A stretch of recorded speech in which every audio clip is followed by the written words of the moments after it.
Alors, bonjour à tous, bon après-midi. Je pense qu'il y a un système de traduction, donc je vous invite à bénéficier de ce système de traduction. Ma présentation sera faite en français. I'll be happy to take questions in English, though. At this time of the day, I'm still thinking in French, I must say, but I'll be happy to answer questions in English.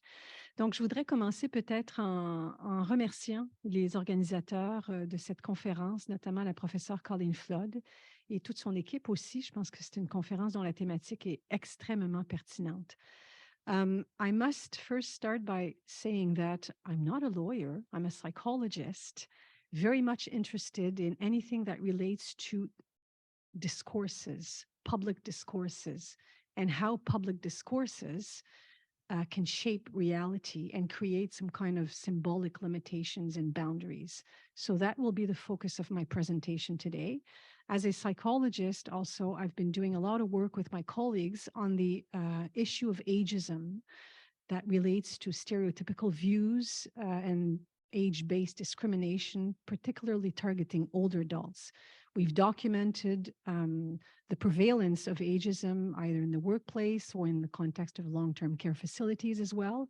So my presentation today will be focusing on how the COVID-19 pandemic, and that's the hypothesis that we've started with, has exacerbated expressions of ageism through the public discourse. We've conducted major content analysis of public discourses, including government discourses, media discourse, journalistic discourse, and academic discourse as well during the first year of the COVID-19 pandemic, and try to understand the extent, if and the extent to which such discourses were conveying ageism either implicitly or explicitly. I can tell you right away that our hypothesis was confirmed. The public discourses did convey explicit language that was ageist by framing, for example, most, I would say all older adults, including those in long-term care facilities and those living at home, as being vulnerables and mostly victims of the pandemic. Et je vais passer au français. L'agisme, pour le définir, justement, c'est une façon de voir le processus de vieillissement, mais aussi l'ensemble des personnes âgées comme uniquement et expressément dans la fragilité et la vulnérabilité. Et la façon dont les gouvernements, incluant le politique, mais aussi les communications officielles gouvernementales, la façon dont les journalistes, le milieu académique, pendant la première vague de la pandémie de la COVID-19, ont parlé des personnes âgées, a confirmé cette vision de vulnérabilité. On pourrait dire, voir quelqu'un de vulnérable, pourquoi est-ce agiste? Voir une personne âgée comme étant vulnérable, pourquoi est-ce agiste?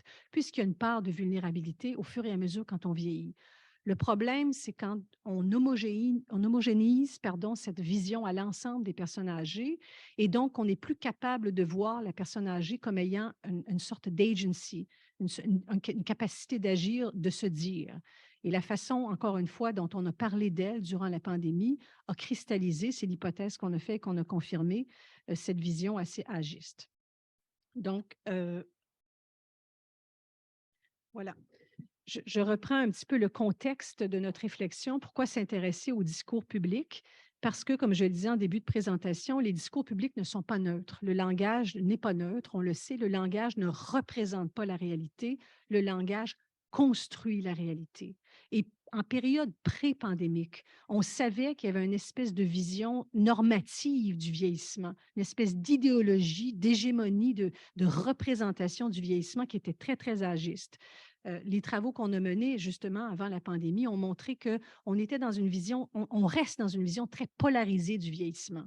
Toutes les politiques publiques, par exemple, sont orientées autour du vieillissement réussi ou du vieillissement productif ou du vieillissement en santé, ce qui crée une sorte de fracture entre les aînés qui sont capables d'atteindre cette norme du bien vieillir et les aînés qui ne sont pas capables de l'atteindre, par exemple celles et ceux qui vivent en centre de soins de longue durée. Donc, le langage n'est pas neutre, le discours n'est pas neutre, et comme je l'ai indiqué, ici, le discours réfère bien sûr au langage, mais à toutes aux représentations, aux images, aux métaphores qu'on peut utiliser pour parler d'un phénomène. Qu'est-ce que c'est vieillir? Qu'est-ce que c'est bien vieillir? qu'est-ce que c'est être vulnérable? On pourrait aller beaucoup plus loin. Qu'est-ce que c'est le bonheur? Qu'est-ce que c'est la santé, etc., etc. Donc, moi, j'utilise beaucoup on mobilise beaucoup l'analyse critique du discours dans une perspective là, foucauldienne, en sous-tendant que le discours construit l'hégémonie de certaines normes et idéologies. Donc, la question qu'on s'est posée dans l'étude, c'est quelles normes, quelles idéologies, quant au discours public sur le vieillissement, sont véhiculées dans le discours des médias, dans le discours du politique, de l'académique, et ceux aussi des aînés. Parce que ce qu'on a vu dans notre étude, c'est que les aînés eux-mêmes sont porteurs de stéréotypes agistes, ce qui vient encore une fois créer des frontières, des limites. Et quand je parle ici, moi, d'agisme comme un élément qui contraint le concept de vieillissement, c'est que comme on a certaines normes du vieillir, ça fait en sorte que les aînés doivent vivre leur vieillissement, expérimenter leur vieillissement à travers ces normes hégémoniques, si on veut. Et aussi, comme psychologue, on a beaucoup montré, on n'est pas les seuls à l'avoir fait, mais il y a beaucoup d'études en psychologie sociale qui montrent que les discours publics viennent influencer dans une large mesure notre propre expérience par rapport à un enjeu. Donc, les discours publics qu'on entend autour du vieillissement et de la personne âgée sont quelque part intériorisés et ça influence notre propre expérience du vieillissement et ça influence le rapport que nous avons aussi aux personnes âgées. Donc, c'est d'autant plus important de faire cette analyse de quel est le langage, quel a été le langage durant la pandémie par rapport au vieillissement et aux personnes aînées autour justement d'une analyse du discours public. Je voudrais juste m'arrêter ici parce que ce qui nous mobilise, mes collègues et moi, depuis plusieurs années, c'est cette question de l'omniprésence de l'agisme dans les sociétés, je préciserai occidentales, nord-américaines surtout, parce que si on avait la même réflexion aujourd'hui et que nous étions en Afrique, par exemple, ou nous étions au Moyen-Orient, probablement que la réflexion serait tout autre. Alors, l'agisme est quelque part une extension des valeurs omniprésentes dans la culture nord-américaine, des valeurs misant extrêmement sur l'autonomie, extrêmement sur l'indépendance et extrêmement sur la productivité. Donc déjà, les aînés qu'on dit fragilisés sont mis en voie d'accotement par rapport à ces normes d'un faux bien vieillir. Au cours des dernières années aussi, on a beaucoup évolué quand on a voulu conceptualiser qu'est-ce que c'est l'agisme. Bien sûr, l'agisme peut s'exprimer de différentes façons et à différents niveaux dans une société. Vous avez ce qu'on appelle l'agisme hostile, qui vraiment exprime des stéréotypes manifestement négatifs à l'égard des personnes âgées. Je veux juste prendre l'exemple, je pense que tout le monde a été témoin de ça. Les premières semaines sur les médias sociaux, on a vu le fameux hashtag circuler qui équivalait la pandémie à Boomer Remover.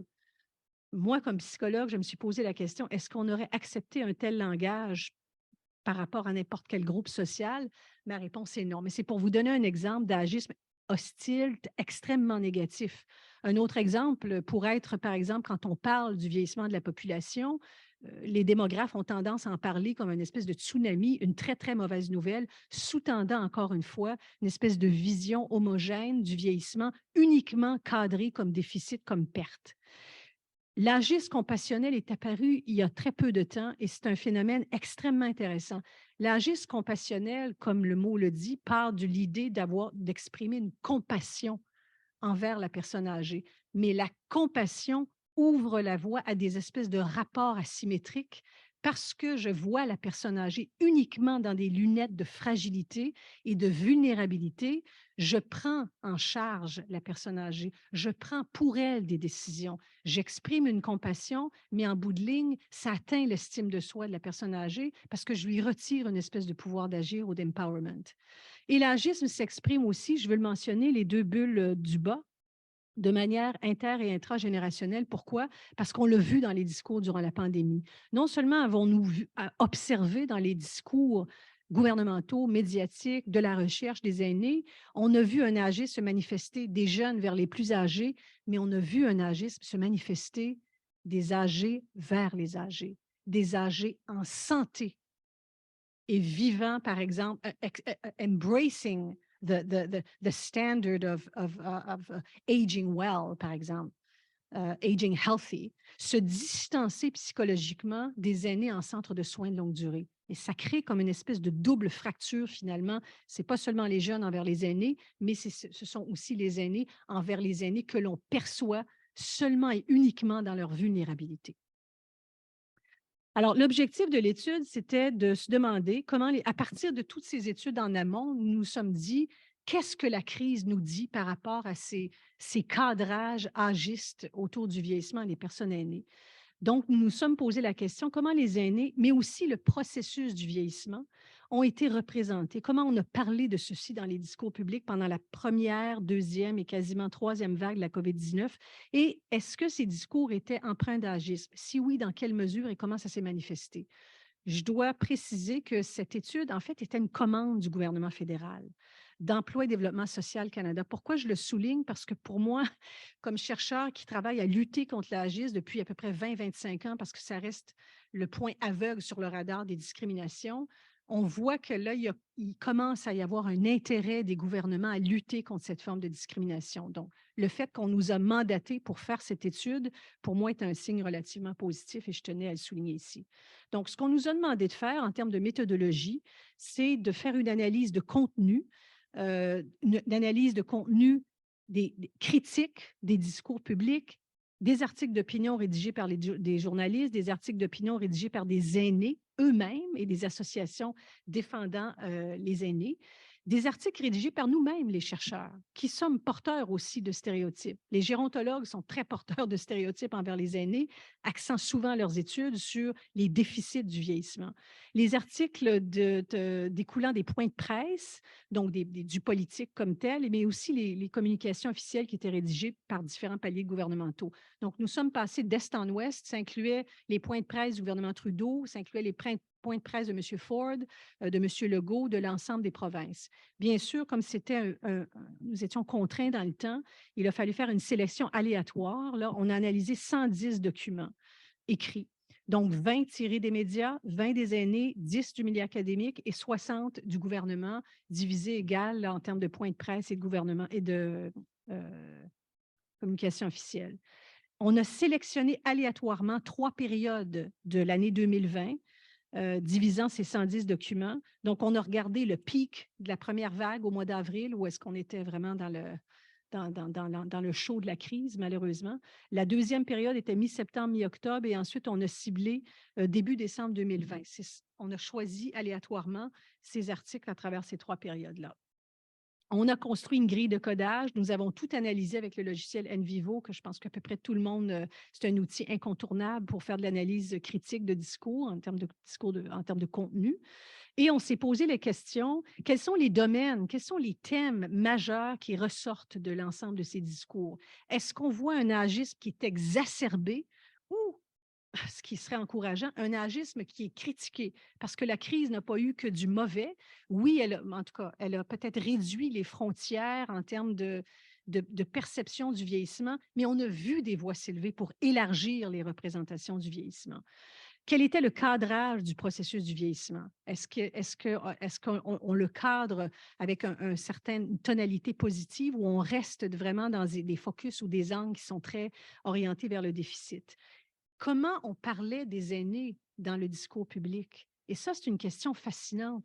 Est-ce on attribue davantage aux aînés un rôle de victime, un rôle de gens uniquement vulnérables ou comme gens ayant une capacité de contribuer à la résilience collective, étant capables de faire leur part aussi?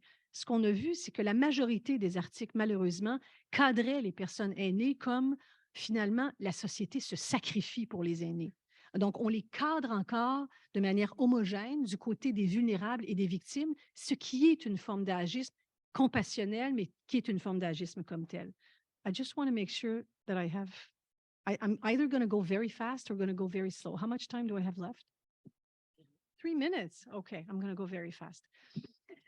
Le thème prédominant, et on pourrait avoir le débat aujourd'hui, mais est-ce que, Madame Lagacé, vous dites que le thème le plus fréquent, prédominant, et là, en termes des 110 documents, là, avec l'analyse in vivo, qui ressortait, c'était la vulnérabilité. On pourrait dire, mais est-ce que c'est parce qu'on parlait tant de vulnérabilité que c'était de l'agisme? L'idée est toujours de se dire, le focus du discours public était encore une fois orienté vers la vulnérabilité des personnes âgées. Donc, on vient cadrer encore une fois une certaine représentation du vieillissement en décidant que dans la majorité des cas, c'est la représentation de la vulnérabilité qui va dominer. Je passe outre là, les extraits, mais ce sont des extraits finalement que je voulais illustrer. Ça, c'est un extrait de point de presse où on a mis beaucoup l'accent sur la vulnérabilité des personnes vivant en centre de soins de longue durée, mais de l'ensemble des personnes âgées comme telles. Le cadrage du processus du vieillissement, encore une fois, la plupart des articles cadraient le vieillissement comme processus, non pas nécessairement les aînés, surtout vers le déficit, ce qu'on perd en vieillissant. On perd le déficit et d'un phénomène très lourd à gérer économiquement. Encore une fois, ici, la raison pour laquelle on peut poser une question, pourquoi c'est une forme d'agisme, parce qu'on oriente quelque part la façon de penser de celles et ceux qui reçoivent ce discours et des aînés comme tels. Est-ce que certains discours ont exacerbé l'agisme? Je dirais, la plupart vous l'avez, là, les médias, les points de presse des gouvernements et même les aînés, parfois de manière, par inadvertance, finalement, ont exacerbé l'agisme. Ça, c'est un extrait d'un article média, mais juste la dernière ligne dit beaucoup. Beaucoup d'entre elles, on parle des personnes âgées, si on leur en donnait l'occasion, affirmeraient sans hésiter qu'elles ne veulent pas être un fardeau pour les autres. Ce qui est fascinant dans ces deux lignes-là, c'est d'abord, on prend la parole pour les aînés et on pense pour les aînés.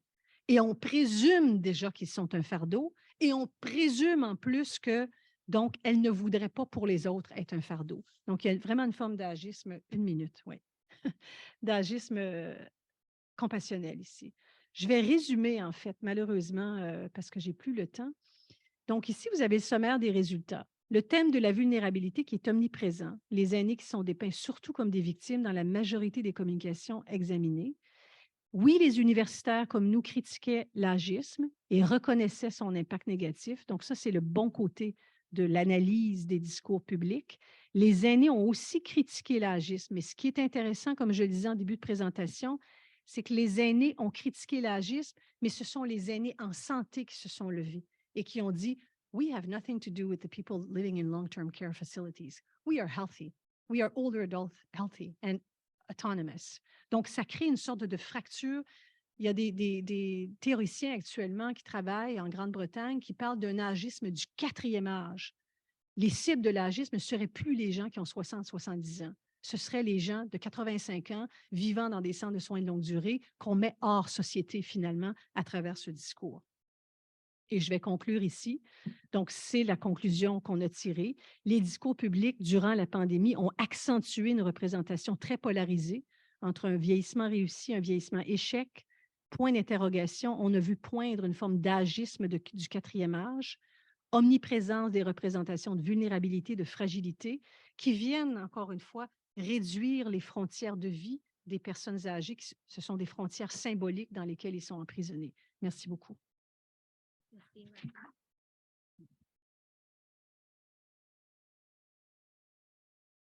Merci, Martine.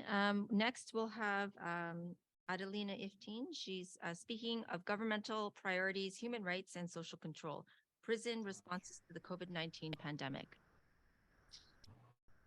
Hi, everyone. It's a pleasure to be able to attend the conference, even if I'm not there in person. I am talking today from Mi'kmaq, which is the ancestral and unceded Mi'kmaq territory known today, or part of it known today as Halifax, Nova Scotia. And I say this knowing that it has a particular meaning today for the talk that I'm covering, and that is the impact that the pandemic has had on the prison populations in federal and in provincial institutions. As we know, Indigenous people, as well as Black Canadians, are overrepresented at all levels of the criminal justice system, and certainly in prisons. So with that in mind, I keep that in mind as I talk about these issues today. For the first book, for the first vulnerable book, the chapter that I contributed related to the impact of the pandemic on the health of the incarcerated individuals, especially in light of the refusal of the federal government to take serious the calls of international human rights and health organizations to decarcerate to the extent possible. So today I'm going to be building on that to a certain extent, and I will be addressing the issue of the measures that have been taken in prisons and that directly impacted individuals that experienced incarceration, measures that were dubbed emergency measures taken in the name of public safety, but which had devastating impacts on the rights of individuals that were experiencing incarceration, as well as on the rule of law more broadly. And as I'll mention, on it was unfortunately a negative picture of Canada's commitment to reconciliation. I will start by quickly providing an overview of prisons, just to make sure that everybody is familiar to what I'm talking about today. And then I will go over some of the security measures that have been taken, and then with a critique of the short and long-term impacts of these measures. As I'm sure that many of you know, in Canada, there is a federal correctional system, as well as each province and territory has their own correctional system. They don't overlap. The federal system incarcerates individuals and is in charge of the individuals that are serving sentences of 2 years or more, so individuals that are in prison for a longer period of time. And then each province and territory is responsible for those individuals within their jurisdiction that are either awaiting trial, so they're not yet convicted, or individuals who are serving shorter sentences under 2 years. Now, the fact that the population, that the incarceration is being overused, that remand or pretrial custody is being overused, the fact that there is a notorious overrepresentation of Indigenous people, of other minorities, of people with mental disabilities at all levels of the correctional systems, it is very, very well known. It is very well documented. And of course, it is on this background that I'm going to be having the conversation today. I would just also want to mention the fact that from a health perspective, the burden of disease with which individuals enter prison is much higher than those of individuals in the community. And it is certainly worsened, their health condition worsens during incarceration due to confinement and to the very well documented inadequate health care that exists in virtually every prison in Canada. So it was in this context that it was called for lengthy decarceration measures in order to avoid outbreaks in prisons, in order to ensure that the life of the pandemic is not being prolonged. Those have not been particularly successful, especially at the federal levels. Some of the provinces have done better than others, though it wasn't across the board. And at one point in the pandemic, especially after the first and second wave, if you were an individual serving time in a federal prison, for instance, you were 13 times more likely to get COVID than if you were in the community. And at the same point in time, due to outbreaks, if you were a woman in a federal prison, you were 70 times more likely to get COVID than if you were in the community. So the impact of the pandemic on individual health was devastating, but something that we don't talk enough about is on the impact that it had on some of the other rights of the individuals. Now, I will proceed now to talking about the measures that have been taken in prison outside of the health measures, and what were which really the health measures taken in prison were not very extensive at all. But the security measures were the #1 response in dealing with this health crisis. So individuals, which, as I mentioned, many of them continue to be incarcerated. I will take a step back on that. I should probably mention that which again, I'm sure that many people know, incarcerated individuals maintain all of their or many of their rights that are charter protected. They maintain mobility rights within the institution and certain conditions outside, and under certain conditions outside the institutions.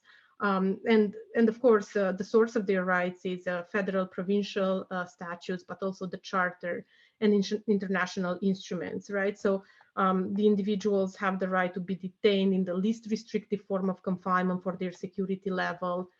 They have access to various spaces within an institution, including the yard, showers, phones, common areas, recreational areas. And they do have the right not to be confined to their cell for more time than absolutely needed.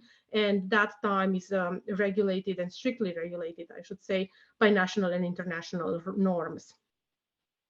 Now, the recognition of all of these rights has a very complicated history in Canada, and it has come as a result of very hard fought battles by lawyers and social justice activists. So the fact that during the pandemic, the #1 response of the government was to restrict security measures appears immediately as extremely problematic.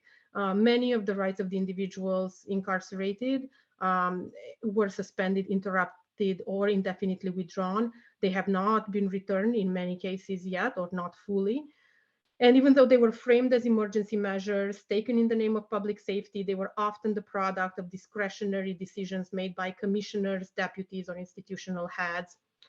And I'm going to give you some examples. For instance, isolation measures or solitary confinement, isolation measures that were essentially solitary confinement was the #1 response virtually across all institutions in Canada, whether it was federal penitentiaries or provincial jails. Solitary confinement is defined as the situation where an individual is locked up for 22 hours without meaningful human contact and without access to many of the services.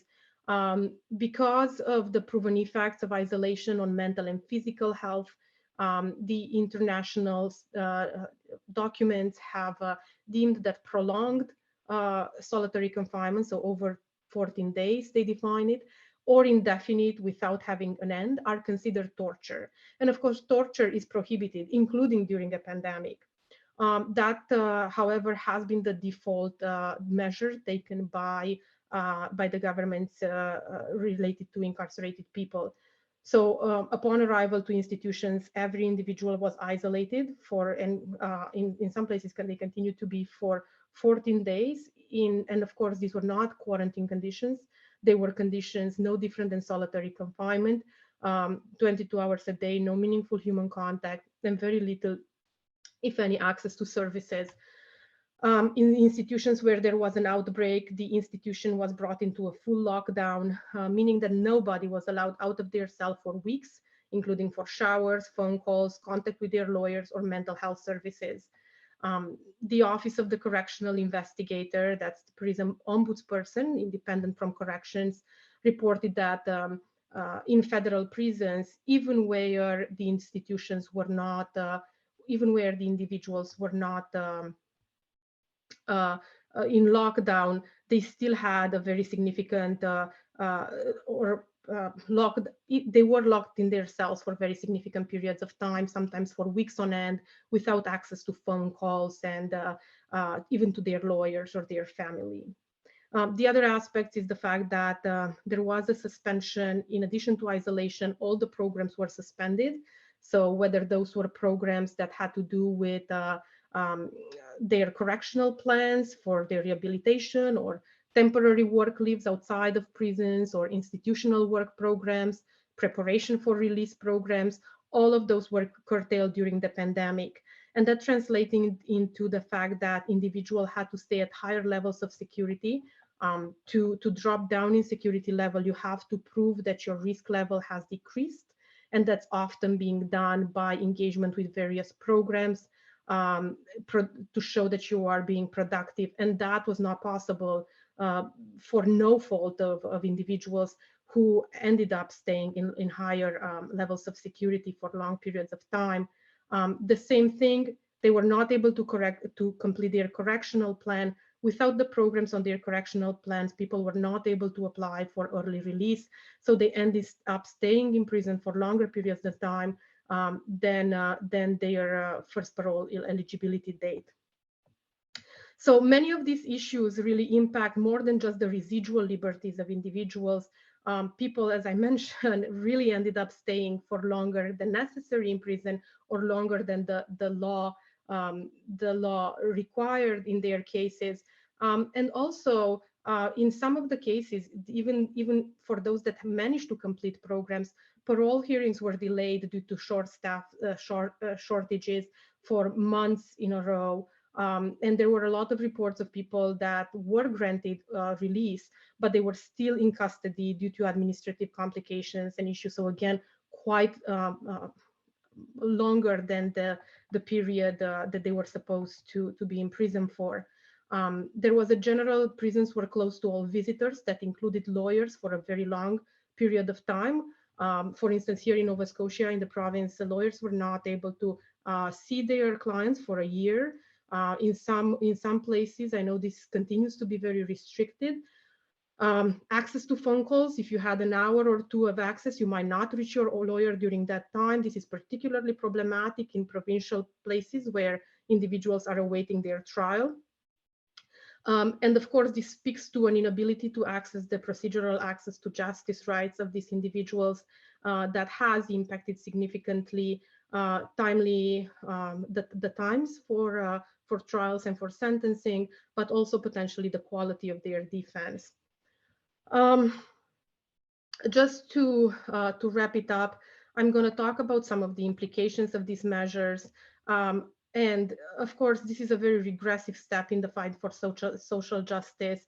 The pandemic was used to justify very large-scale human rights abuses and to bolster security. There was, including the denial of procedural rights, denial of access to families, and a reinforcement of segregation under a different name. Which, of course, many of you know, at federal level, segregation has seemingly been abolished and replaced by structured intervention units, which was completely ignored during the pandemic, and their implementation was highly problematic. I think at their worst, the measures that were taken in prison constitute a new justification for yet again using criminal law tools to enhance control over certain populations through a narrative of where danger comes from, how risk is defined, and what counts as public safety. It is really inescapable that the human rights abuses that took place in prison during the pandemic primarily impacted Indigenous people, who are over 30% of the prison population, and Black people, people living with mental disabilities, and people living in poverty, all of whom are overrepresented in prisons. It's hardly a surprise that the federal prison most affected by outbreaks were those where the highest number of Indigenous people were in custody, while Black individuals spent the most period of time, based on a recent study, in isolation, including in the new structured intervention units during the pandemic. So to conclude, a lot of these issues and violations are actually headed to trial. And a lot of them are, there are lots of challenges. So I would say that the way that courts are going to address these issues as they come before them, it's really a test to our commitment to the rule of law. It's to our substantive equalities commitment. And these are all tests that so far the government have significantly failed during this pandemic, especially in terms of individuals in state custody.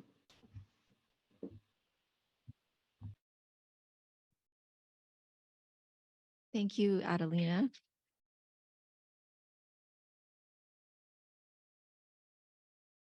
And next, we have Emmanuel Bernheim, who's presenting on pushing the boundaries of the psychiatric hospital, the use and misuse of psychiatric coercion during the COVID-19 pandemic in Quebec and Ontario.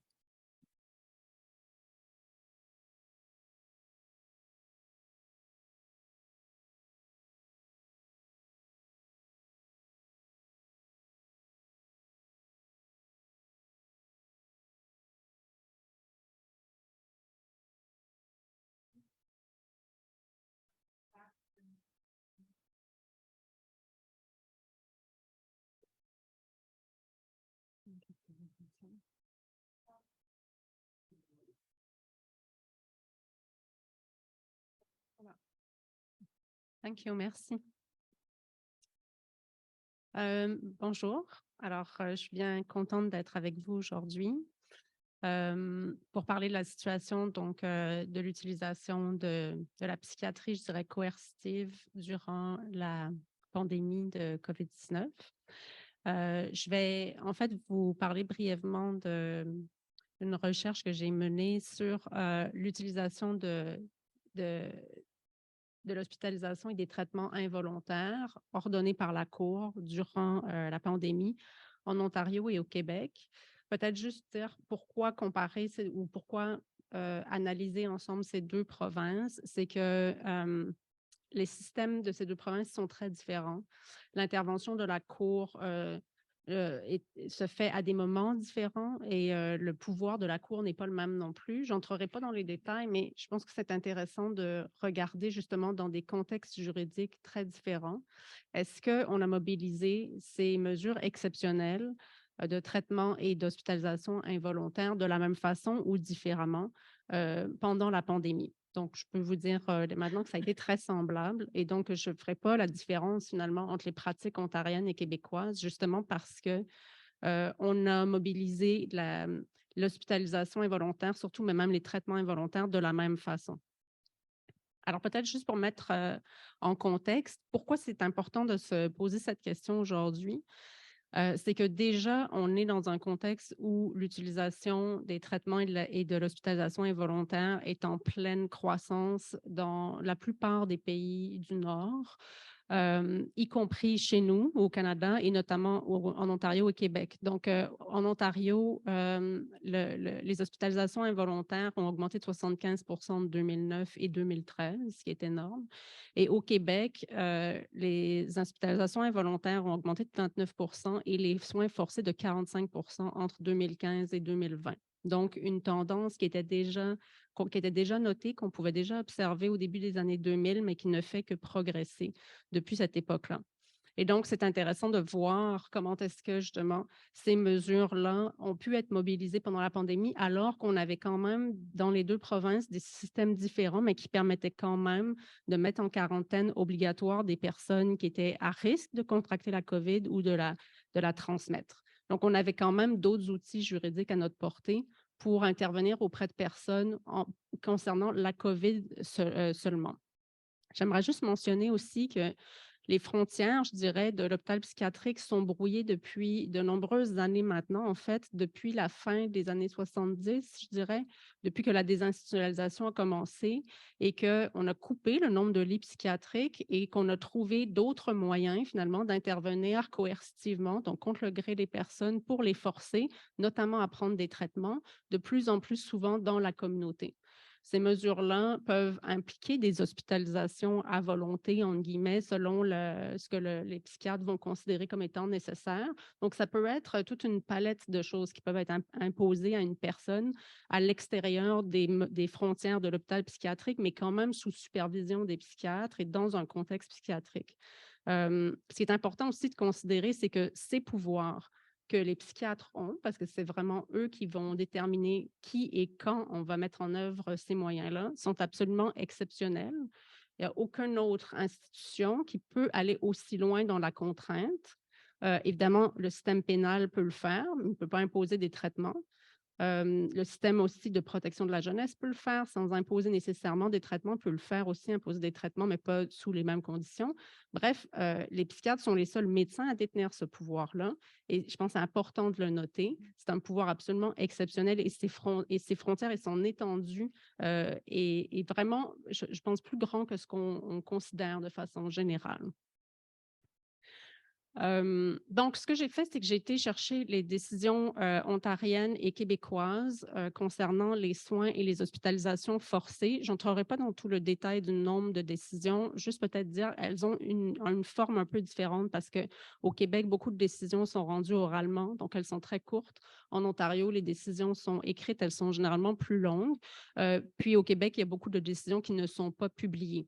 Donc, au bout du compte, je me suis retrouvée avec une quarantaine de décisions des 2 juridictions, y compris en Ontario, 2 décisions de révision, en fait, de décision du consentement de la Commission du consentement et de la capacité par la Cour supérieure de l'Ontario et une décision de la Cour d'appel de l'Ontario qui portait vraiment sur des enjeux de COVID. Au Québec, il n'y avait pas de décision d'appel, de décision équivalente. Peut-être aussi mentionner un élément très important, c'est que durant la COVID, les audiences ont eu lieu sur Zoom. Et donc, ce n'est pas nécessairement un enjeu. Je pense que c'est important de le souligner parce que je pense que les moyens de défense des personnes concernées étaient vraiment amoindris dans un contexte comme celui-là, donc en ligne, même si les tribunaux, de façon générale, ont considéré que non, ça n'attentait pas aux droits des personnes concernées. Ce qu'on observe dans la jurisprudence de façon générale, c'est que les psychiatres et les proches des personnes qui font l'objet de demandes de traitement ou de soins volontaires vont dire, par exemple, qu'on ne sait pas vraiment si les personnes suivent les mesures de santé publique, si elles sont capables de, par exemple, porter le masque, si elles vont observer la distance, etc. On soulève le fait que peut-être qu'elles ne comprennent pas l'importance de ces mesures-là, mais les personnes concernées n'ont pas la COVID. Elles ne l'ont pas et elles ne l'ont transmis à personne. Je veux dire, au moment de l'audience ou au moment où on va décider de les interner, il y a rien qui nous indique que ces personnes-là vraiment l'ont contracté ou même sont plus à risque que quelqu'un d'autre dans la population de le contracter. Ce qu'on observe vraiment dans les décisions, et c'est très cohérent avec ce qu'on observe aussi de façon générale dans la recherche sur la mise en œuvre de ces régimes exceptionnels-là, c'est que dans les décisions, on va vraiment décrire comment les gens vivent dans des situations de précarité, de pauvreté. Comment ces situations-là vont faire en sorte que les personnes, en réalité, ne sont pas toujours en mesure de mettre en œuvre ces mesures sanitaires-là, soit parce qu'elles vivent dans la promiscuité, elles vivent dans un manque d'hygiène, etc. Et donc, que ce n'est pas nécessairement par choix que certaines de ces personnes ne sont pas en mesure d'appliquer les mesures de santé publique. On se rend compte vraiment que, donc, en mesure de. Et donc, je dirais que toutes les décisions accueillent, en fait, la proposition d'interner ou de soigner contre le gré une personne. Donc, il n'y a aucune décision qui va rejeter la requête de l'hôpital ou, dans le cas ontarien, qui va accéder à la demande d'une personne déjà internée ou déjà forcée de se soigner. De cesser cette hospitalisation ou ces soins-là. Donc, les tribunaux acceptent constamment les arguments présentés par les psychiatres à l'effet que le risque de contracter la COVID est une raison pour interner quelqu'un pour le soigner contre son gré. On va vraiment donc voir qu'il y a un double standard ici entre les personnes qui ont les moyens finalement de décider si elles vont mettre en œuvre ou pas ces mesures et celles qui n'ont pas le choix finalement de ne pas les mettre en œuvre, puisqu'on sait très bien que les mesures justement de quarantaine dont j'ai parlé tantôt, qui avaient été émises par les gouvernements exprès pour gérer la COVID, n'ont été que très peu mises en œuvre. Or, on sait très bien que dans la population générale, beaucoup de gens n'ont pas observé les mesures et plus le temps a passé depuis l'été 2020, moins les gens les ont mises en œuvre. Et on le sait, les sondages l'ont tout à fait démontré. Pourtant, on n'a pas utilisé ces outils juridiques à l'encontre de la population générale, mais on s'est servi de ces outils psychiatriques à l'encontre de personnes qui vivent dans des conditions de vie qui sont particulièrement difficiles. Et là, le lien avec la psychiatrie paraît peut-être pas si évident que ça. Est-ce que les personnes avaient vraiment besoin d'être traitées ou hospitalisées à ce moment-là? Ce n'était pas nécessairement toujours évident dans les décisions. En même temps, les gouvernements essayaient de faire en sorte que les séjours hospitaliers soient les moins nombreux possibles pour protéger le système de santé notamment, puis pour faire en sorte que les gens n'attrapent pas la COVID dans les milieux hospitaliers qu'on connaissait, qu'on savait très contaminés.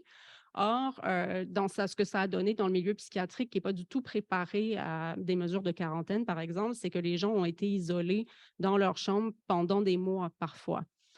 Et souvent sans pouvoir contacter même leurs proches, par exemple, sans pouvoir parler à un avocat.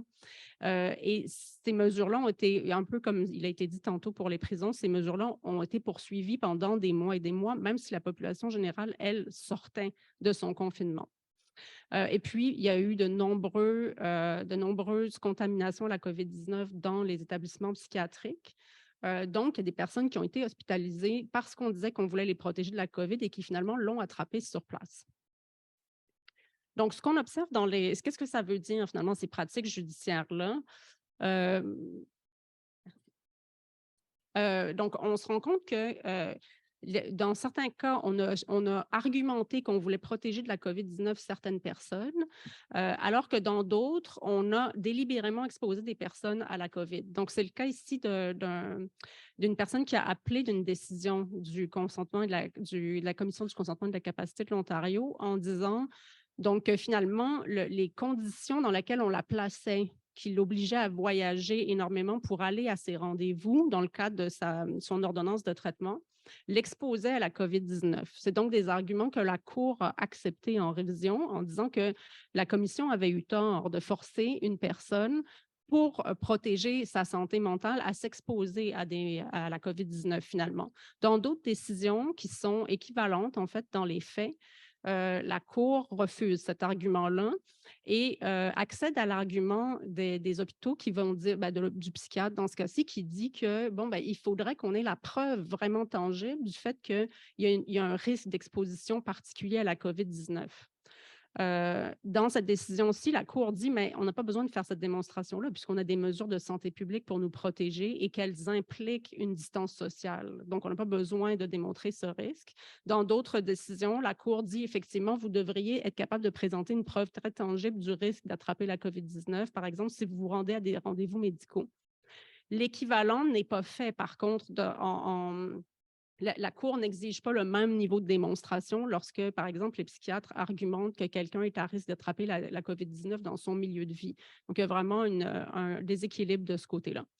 De façon générale, outre ces éléments-là, les tribunaux n'ont jamais mis leur attention ou même tenu compte, en fait, des conditions de détention dans les établissements psychiatriques, des conditions de détention qui étaient connues quand même, qui faisaient en sorte que les gens allaient être isolés pendant des jours, des fois pendant des semaines, des fois pendant des mois, le fait qu'elles allaient être exposées à la COVID-19 et puis d'autres éléments qui ont été quand même, dans certains cas, dévoilés par des hôpitaux, le fait qu'il y a eu vraiment une augmentation de l'utilisation des chambres d'isolement, de la contention, parce que les gens étaient dans des états de détresse, parce qu'il y a eu plus de crises qui se sont déclarées, moins de personnel également.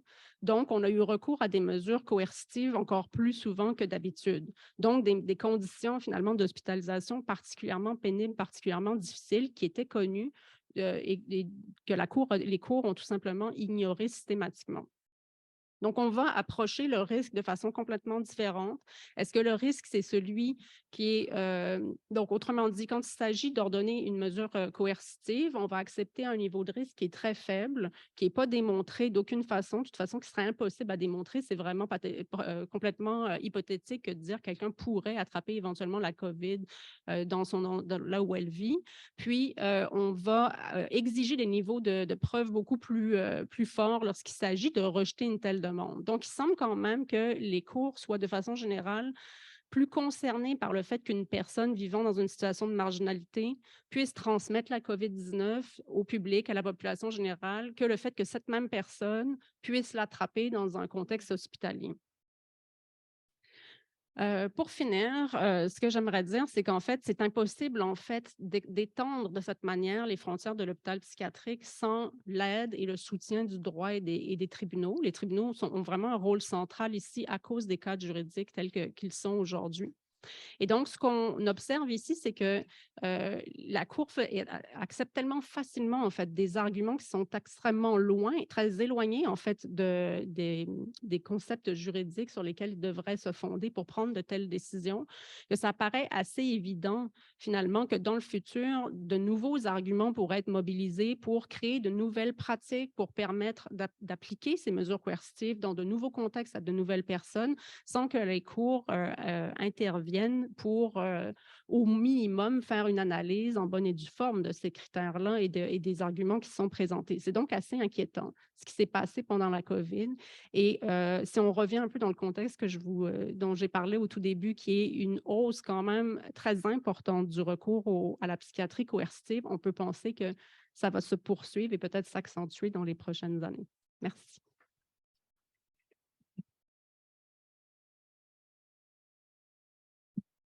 Merci, Emmanuel. Next is Veronique and Celine, who will be talking about punishing mobility, the experience of curfews in Quebec during the COVID-19 pandemic.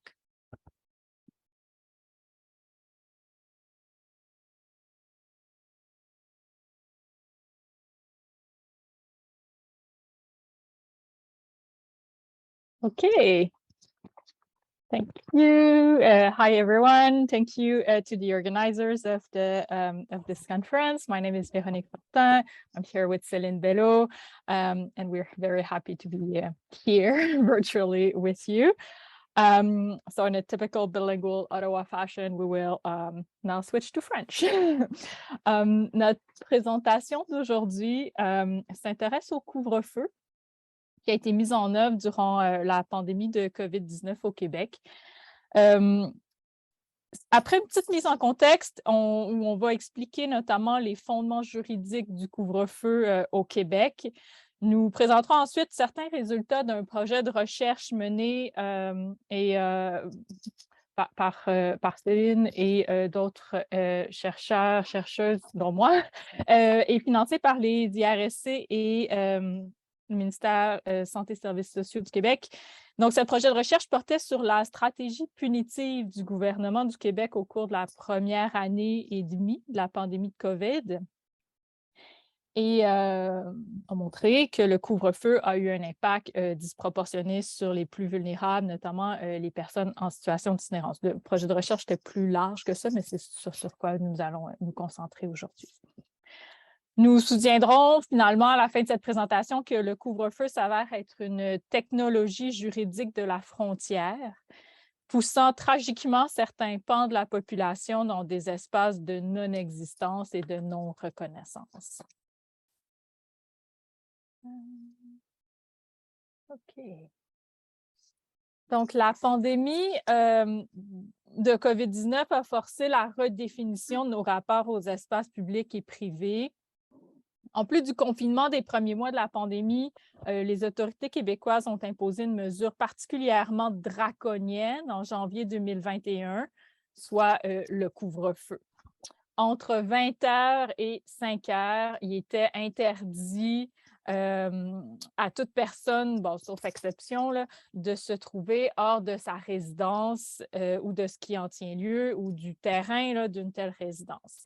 Et le couvre-feu a duré dans certaines régions de janvier à mai 2021. La photo qu'on voit à l'écran, c'est nul autre que notre premier ministre François Legault, qui ne semble pas trop dérangé ici par les mesures de confinement et qui apparemment là, est un adepte de planche à neige. On imagine qu'on voit ici M. Legault dans sa cour arrière à Montréal. Je vous dirais qu'on n'a pas tous les mêmes cours arrière. Et il a publié cette photo avec le hashtag « Tous ensemble pour aller mieux ». Il répondait au ministre délégué à la Santé et aux services sociaux, Lionel Carman, qui avait lancé alors un défi sur les réseaux sociaux à ses collègues de partager ce qu'ils et elles font pour garder le moral durant la pandémie. Apparemment, le premier ministre fait du snowboard. Donc, la campagne a été lancée autour du 22 janvier 2021, soit environ 2 semaines après l'entrée en vigueur du couvre-feu. Ici, encore une fois, d'autres photos dans le cadre du défi « Tous ensemble pour aller mieux ». À gauche, on voit l'ancien ministre de l'Éducation, Jean-François Roberge, qui se détend en jouant de la guitare dans sa salle de séjour, ma foi, ici très bien éclairée, et sur son divan en cuir. Et à droite, on a le député André Lamontagne, ministre de l'Agriculture, qui, lui, joue sur son piano à queue dans sa maison avec son chien.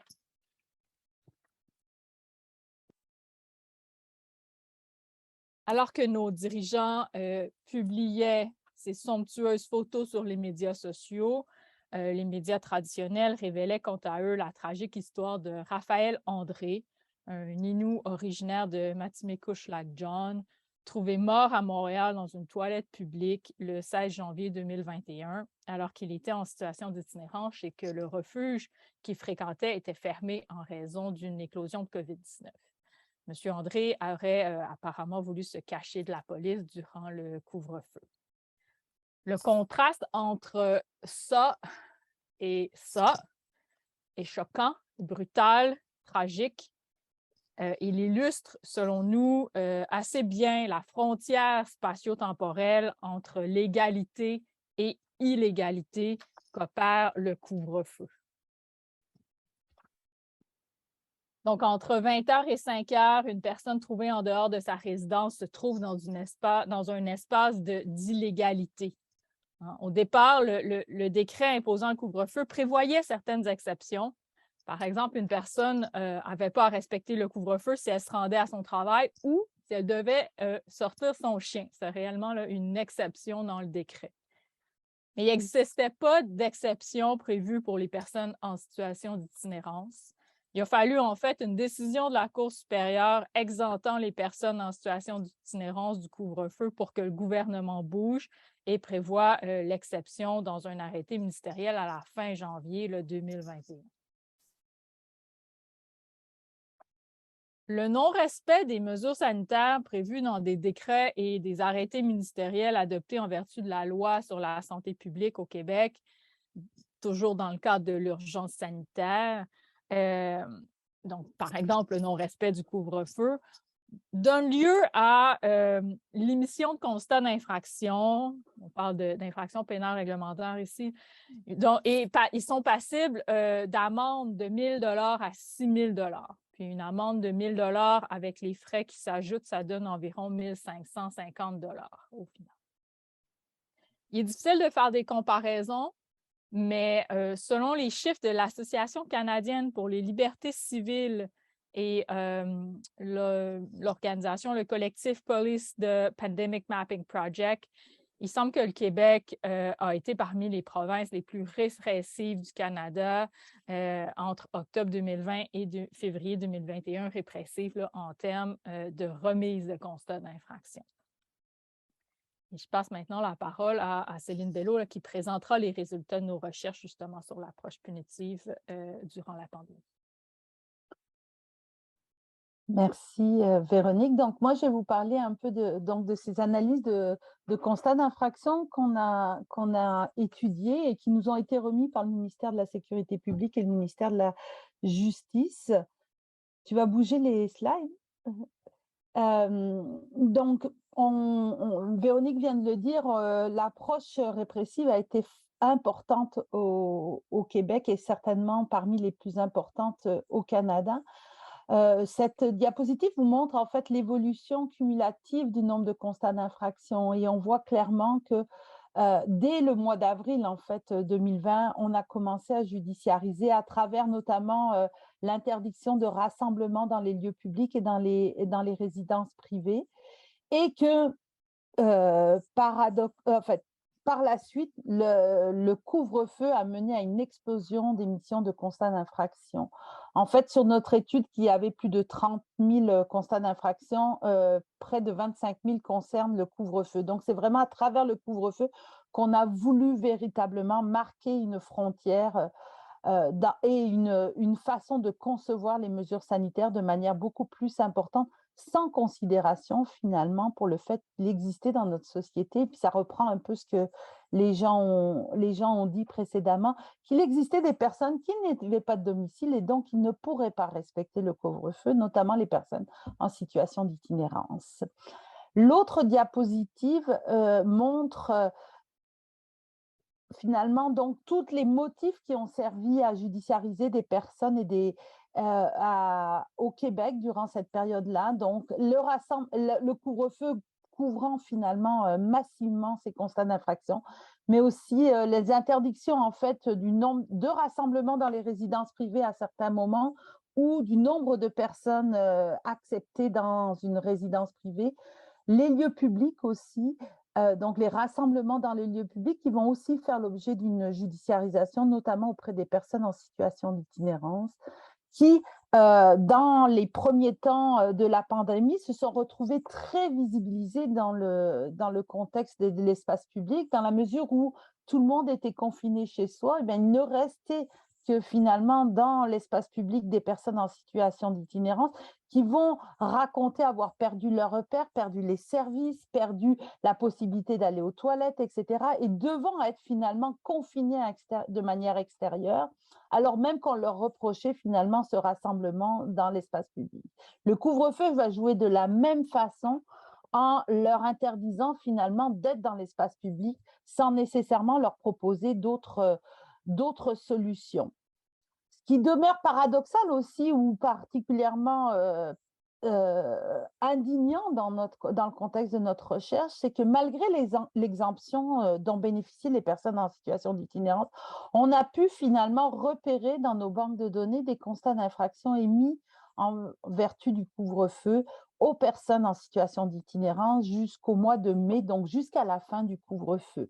Et ce qui est particulièrement surprenant, c'est que sur ces constats d'infraction, les policiers qui les ont rédigés ont inscrit, puisque c'est comme ça qu'on a pu aller les chercher, ont inscrit des adresses de grands refuges à Montréal ou dans les régions du Québec. Alors, ce n'est que la pointe de l'iceberg, mais on voit à quel point, finalement, cette approche répressive, malgré des logiques d'exemption qui sont venues forcées par les tribunaux auprès du gouvernement, puisque le Premier ministre, quand il a annoncé le couvre-feu, a refusé dans un premier temps d'exempter les personnes sans abri sous prétexte que tout le monde allait avoir une place en refuge, qui est loin d'être le cas si on connaît la réalité des refuges au Québec.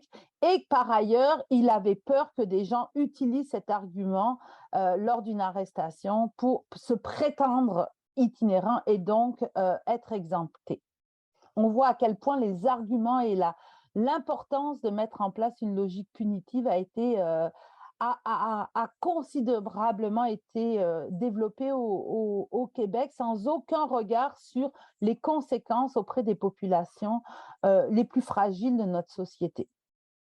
Notre étude va montrer par exemple que la plupart des constats d'infraction ont été remis finalement dans des quartiers défavorisés, des quartiers pour la plupart du temps multiethniques. À Montréal, c'est très très clair que les constats d'infraction ont surtout été remis entre la ligne Montréal-Nord, le centre-ville de Montréal. Dans d'autres régions, notamment par exemple l'Abitibi-Témiscamingue, où il y a eu fortement de la répression, quand on regarde plus précisément, c'est donc autour de Val-d'Or que se sont remis ces constats d'infraction.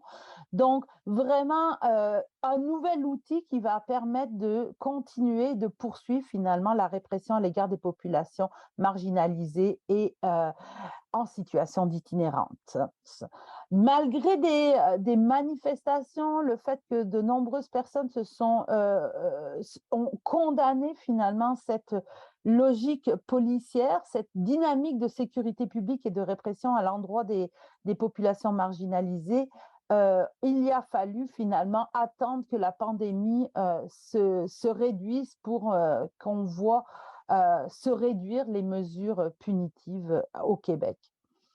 Donc, en conclusion, ces études et ces analyses de constats nous ont véritablement permis de montrer, et ce n'est pas fini parce que ces constats-là actuellement passent devant les tribunaux, mais à quel point les autorités méconnaissaient la réalité des personnes en situation d'itinérance, méconnaissaient finalement ou ne souhaitaient pas connaître la réalité des services qui eux aussi étaient limités dans le contexte de la pandémie, et qu'on a pendant très longtemps refusé de reconnaître et donc de mépriser finalement cette situation d'itinérance en considérant que finalement, face à la pandémie, il fallait avoir des mesures universelles qui allaient être applicables et appliquées à tout le monde, indépendamment des circonstances et des conditions de vie de ces personnes. On a clairement aussi mis de l'avant l'importance finalement de la domiciliation dans une logique de couvre-feu et de confinement, où on a souhaité que les personnes, pour protéger la pandémie, se confinent, se créent finalement une frontière entre elles et la société, sans égard pour les frontières que vivent les personnes non domiciliées, les personnes en situation d'itinérance, marquant là encore une frontière et finalement un contrôle punitif sur les personnes qui ne sont pas domiciliées. Donc, on voit à quel point, et c'est ce que nous ont raconté les personnes en situation d'itinérance qu'on a rencontrées, à quel point le couvre-feu est venu rajouter finalement aux épreuves que vivaient les personnes en situation d'itinérance, une épreuve de non-reconnaissance, de non-citoyenneté d'un gouvernement qui refuse finalement d'entendre que des personnes non domiciliées existent et que même si elles ne sont pas nécessairement des vecteurs de pandémie, elles sont assurément non considérées dans l'application de mesures punitives. Voilà, merci beaucoup.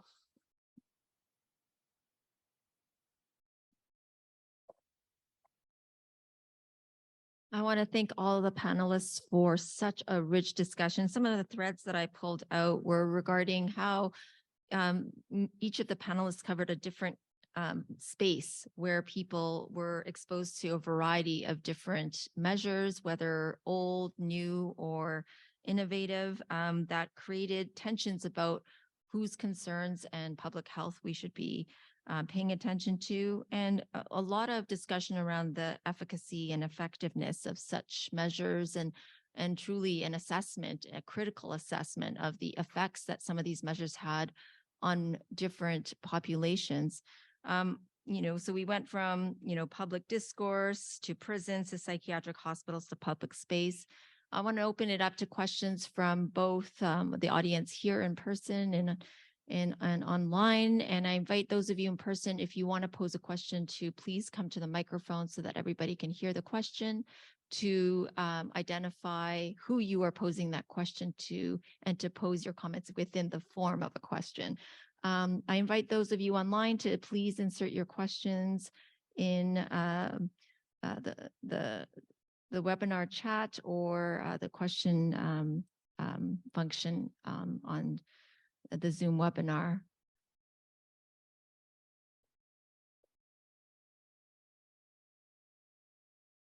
Hi, I'm Natalie Brender with the Canadian Public Health Association. I'd like to pose a question on a topic that no one directly covered, but crosses many presentations, namely the involuntary confinement of many people, residents of seniors' residences, to their rooms for many months at a time during the pandemic, which in a way has similarities with all the issues discussed. I wonder if anyone on the panel is doing or has seen analysis of whether that measure specifically was justifiable or critiquable, sort of within the larger inquiries that are to happen as to how things went in nursing homes during the pandemic. Thank you. Thank you for your question. Does anybody want to take that on? I unfortunately did not conduct specific studies on that question. Yes, I am. Yeah.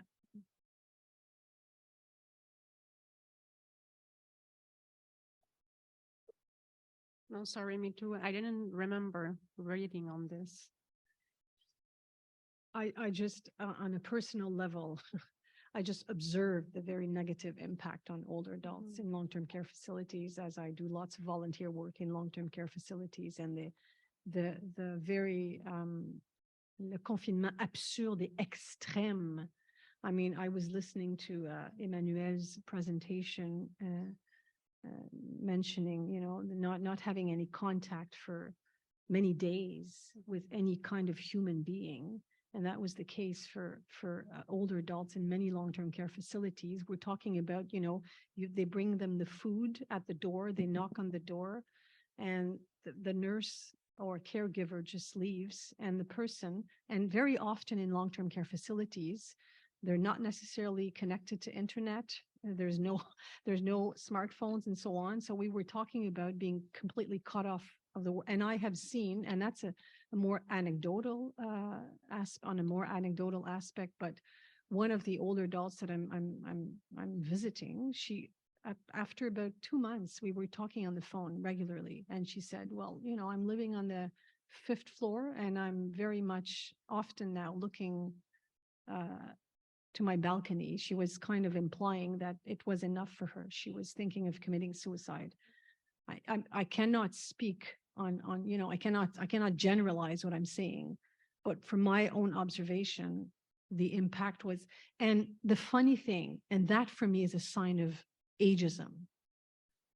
Who mentioned the mental health condition of older adults during and after the pandemic? They have suffered a lot, but there was no survey or barely no survey done regarding the mental health of people in long-term care facilities or even older adults residents. And that was from a psychological perspective, it was beyond their human capacity. And the confinement happened once and then happened again. Anytime they had an outbreak, they were starting from scratch once again, 2-3 months being completely confined in your room. So, yeah. I would just add to that, and again, I haven't done any work in long-term care facilities, but the aging population is one of the primary populations that I work with, and the situation has been significantly worse for them. I mean, the people that did die in prison as a result of COVID-19 were older as well, and they were the population that were targeted by the calls, specifically by the calls for decarceration. Right now, over 25% of the individuals in federal prisons alone are considered to be seniors, so are older, and their burden of disease is very significant. Most of them are significantly immunocompromised, and their risk for public safety is reduced because of the aging, but also because many of them have been there for a long time, or because they are serving time for fairly mild offenses in some cases. And they were not decarcerated. They were not moved to community setting, even when they had families that they could have lived with. And of course, the consequence of that was that they ended up being in isolation throughout since the pandemic has started, because there was a concern on the side of the government that they will get sick and die, and some of them indeed did. But the complaints that we heard a lot was that the more vulnerable the individual was to contracting the disease or getting complications from the disease, the more vulnerable they were, the more likely they were to be segregated for an indefinite period of time in conditions like solitary confinement, which of course in turn the consequence of that actually was that being in those conditions, they wouldn't access healthcare. So a lot of them, and there are quite a few inquiries right now going on, people ending up dying in solitary confinement or in prison of conditions not related with COVID, because they didn't actually receive physical health care or mental health care or anything like that. So certainly, I think the concern in terms of beyond getting sick of COVID was much bigger among this population. And clearly the restrictions that were taken did not actually protect them, because of course the virus cannot be incarcerated, right? The virus, you cannot just put it in a cell and it's going to stay there. There is still movement in institutions. People are bringing food, people are moving through correctional officers. So despite the fact that these people were segregated for months on end with no access to anybody, with no health services, with no mental health supports, they still got sick of COVID and of other things. So that was indeed a very problematic part of this.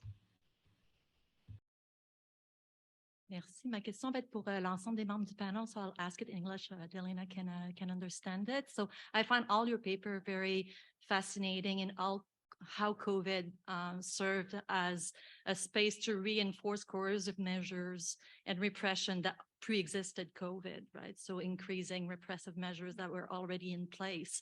And these were decided by like a various type of actors, carceral actors, judges, politicians, and so on. And what is in common in everything you talked about was this lack of agency from vulnerable population that is quite patent. So that might be a very big questions, but in your fields, like with the research you've done, like who is to decide on those boundaries for vulnerable people, and where's the place, and how could these voices be heard themselves?